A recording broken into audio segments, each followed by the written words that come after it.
Press वार्ता किया था सिंधुजा कब किए थे, जब 4 दिन पहले। तो उस दिन मैंने कहा था कि फिर हम कुछ चीजों को लेकर के हाँ, तो हमने कहा था कि फिर आएंगे आप सब लोगों के बीच में और उस बात को थोड़ा सा आगे बढ़ाएंगे। तो आप सबके संज्ञान में है विषय, इसलिए मैंने थोड़ा सा याद कराया। तो आप सबको ध्यान में है कि क्योंकि इस समय जो राज्य के मुख्यमंत्री जिस बीजेपी का उन्होंने जो त्याग पत्र लिया, तो उनके बारे में पहले राज्य के मुख्यमंत्री ने काफी विरोध किया।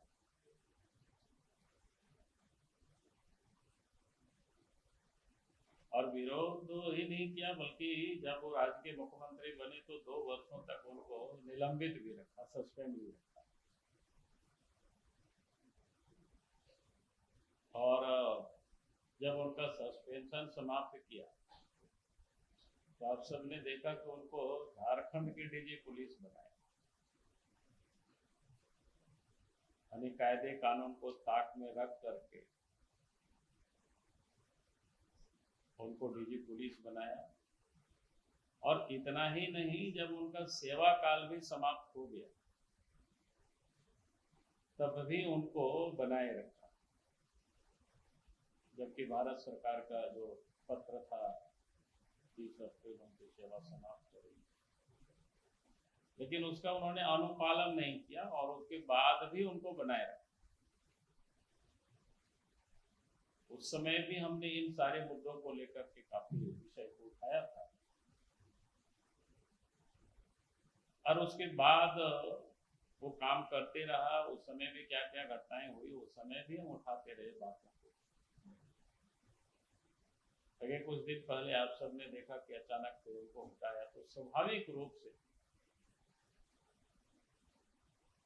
हमारे जैसे या हमारे मन में ही नहीं, बल्कि मैं समझता हूं कि समस्त झारखंड के लोगों के मन में एक सवाल उभरा कि भाई आखिर जिस व्यक्ति का उन्होंने विरोध किया लंबे समय तक, और उन्होंने मुख्यमंत्री ने उनको 2-2 साल तक सस्पेंड रखा, निलंबित रखा, फिर उनका सस्पेंशन समाप्त किया तो गलत तरीके से उनको डीजी भी नियुक्त किया, और जब भारत सरकार ने उनकी सेवा को समाप्त कर दिया उसके बाद भी उनको बनाए रखा, तो फिर इसके पीछे का कारण क्या है? तो निश्चित रूप से कुछ ना कुछ तो कारण रहा होगा, तभी उन्होंने जिनका विरोध करता हो, जिनकी सेवा समाप्त होने के बाद भी इनको बनाए रखा। तो हमारे जैसे झारखंड के लोगों के दिलों में एक बात तो जरूर तैरती है कि आखिर कारण क्या है। जिस व्यक्ति का कोई विरोध करता हो, निलंबन भी करता है, फिर पदस्थापित भी करता है,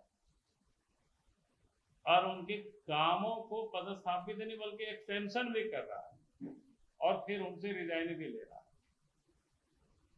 तो ये अपने आप में कई एक सवाल पैदा होता है।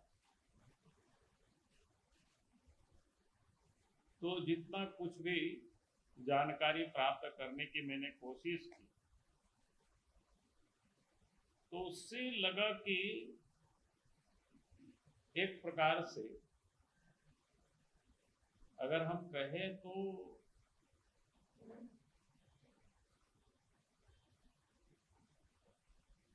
मतलब हम कह सकते हैं वसूली के लिए विशुद्ध रूप से उस व्यक्ति को उन्होंने पदस्थापित किया, ताकि अधिक से अधिक वसूल करके मुख्यमंत्री को पहुंचा सके। उसमें से चाहे लॉटरी हो, चाहे गाय की तस्करी हो, अवैध खनन हो, जमीन का धंधा हो, रंगदारी हो, छाया दोहन करना, यानी एक प्रकार से जितनी भी रास्ते से जो काली कमाई हो सकता है, यानी एक प्रकार से काली कमाई के लिए उन्होंने एक प्रकार से साम्राज्य जिसको कहते हैं कि स्थापित है।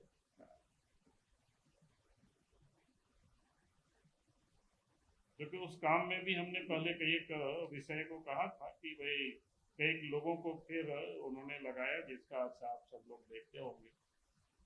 बाद में जब वो हट गए, दूसरे डीजीपी बने, क्योंकि पहले उन्हीं के पास सीआईडी भी था, उन्हीं के पास एसीबी भी था।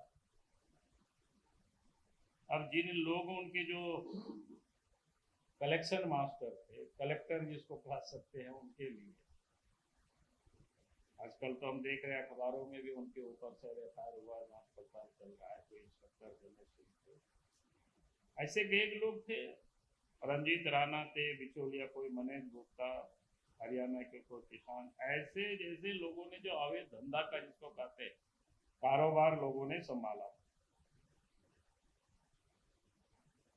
तो आज सरकार को उन सारे लोगों के ऊपर भी कार्रवाई करनी चाहिए।